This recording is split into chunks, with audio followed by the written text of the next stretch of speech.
Mr. Moses and the Curve have been spending their time in Maryland this week, taking on the Bowie Bay Sox. A little bit of rough times, but turned it around last night, huh? Yeah, not a great start to the week. Seemed like we left a few bats behind in Altoona, but good to see him get going last night. A couple home runs from Jackson Glenn and Seth Beer. And, you know, it's funny, I was talking to our manager, Robbie Hammock, yesterday, and we were just sort of shaking our heads at each other saying, it's a little strange. We've got good hitters here. It's only a matter of time until we have a big night, and it was good to see last night. It turned out to be the first step in that case. Well, Jackson Glenn's a guy that I remember talking about him quite often with you last year. When he came up, he was swinging the stick pretty well, and he's a guy that has a future, I think, at the major league level. Oh, absolutely. I mean, he can play multiple spots on the infield. He's got a great feel for how to get the barrel of the bat to the ball wherever it's pitched to him. You know, he's a guy that I think could move pretty quickly this year. You know, you and I have talked about him quite a bit because he can really hit for average. He's a pretty good defensive player. He can play at multiple spots at second base, at third base. He'll probably play a couple games at shortstop this year.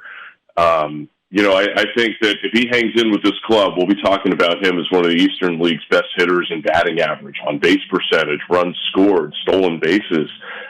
He can just really do it all out there. You know, it's interesting we talk about Jackson Glenn, and in today's day and age, we look at players and we can slot them as a future star even at the major league level as a utility player. It used to be we would say, well, this guy has this element to his game, but he's missing that one. He could be a utility player. Now you can have all the elements to your game, and you can make a pretty good future for yourself at the big league level as a utility player. Is that where Jackson Glenn seems to be headed? I think that's fair. You know, and I think specifically with the Pirates, you know, they love to have versatility on their roster. You know, you look at somebody like Ji-Hwan Bae as an example, right? Came through the minor league system as a shortstop and second baseman, but when he first broke into the big leagues, it was in center field.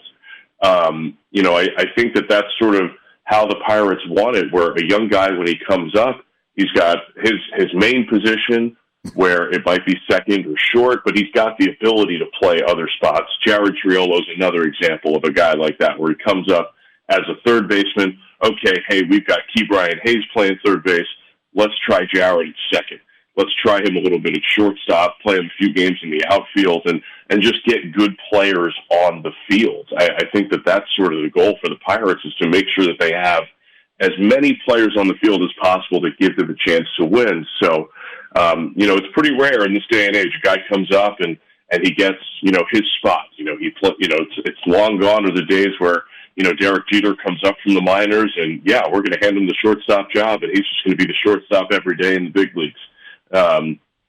So, you know, I think that that's really valuable, you know, for a guy to be able to play multiple spots when he gets to the major league roster. Yeah, you go up and down the roster for the Curve, and you see guys like that. Everybody's looking forward to seeing Brannigan play, but that's not happening just yet. But it's really fascinating to watch the way the Pirates, with guys currently on the major league roster too, they've identified them as guys who can play multiple positions.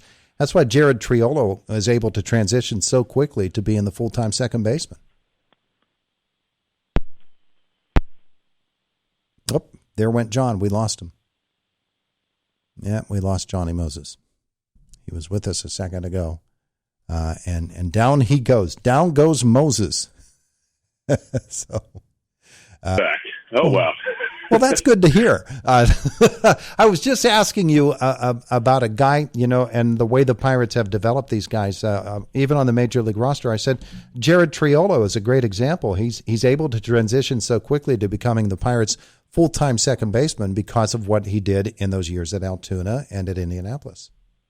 Oh, absolutely. And, you know, that was one thing that was obvious with Jared pretty quickly, was that no matter what position you play him at, he's going to figure out how to be better than average at that position. I mean, he's as good as it gets at third base in the first place. And, you know, I think credit to him. You know, he knew coming into the season that this year his chance to make the opening day roster for the Pirates was at second base. So he put a lot of work in there in the offseason. And, you know, I think that's an interesting way to build a roster, right? Where you try to build a good defense behind, some of these guys on the mound. And if you have O'Neal Cruz at shortstop, then, maybe you need somebody that is going to be really good at the two spots next to him. And between Triolo at second and Key Brian Hayes at third, all of a sudden you're catching a lot of ground balls in the infield. Yeah, that's interesting. We look at the Pirates and we see all of those great pitching prospects, Bubba and Ashcraft and Solomito, guys that are throwing some solid baseball for the Pirates here.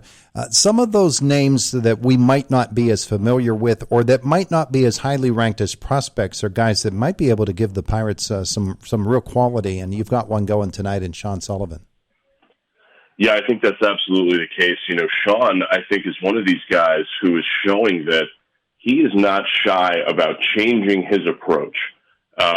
He is a guy that has always had good feel for how to throw the baseball. But, this year his delivery is a little bit different.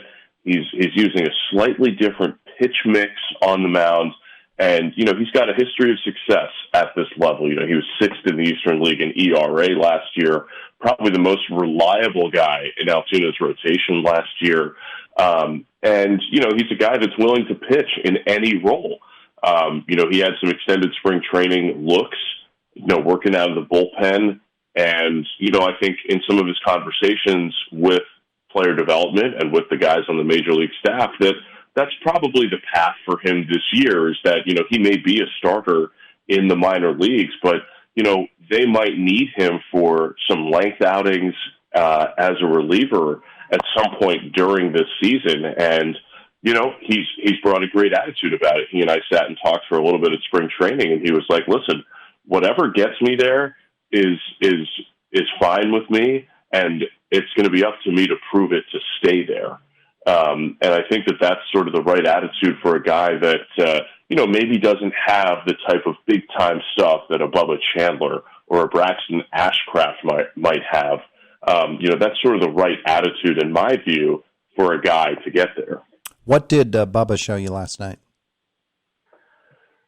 It's interesting because, the fastball was really good. However, he got knocked around a little bit. He gave up 6 hits. And some of them were hard hit balls where he was just sort of throwing the fastball in the middle of the plate. So I think you see a guy that is still getting guys out with his natural ability, but is still learning how to pitch, how to throw a quality strike with that fastball, where you don't want to be in the middle of the strike zone. You want to get more to the edges of the strike zone. There's still a little bit of inexperience with him on the mound. There were two instances last night where a guy hit a ball sort of back toward the mound, and Bubba reached out with his bare hand to try to field the ball. Mm-hmm.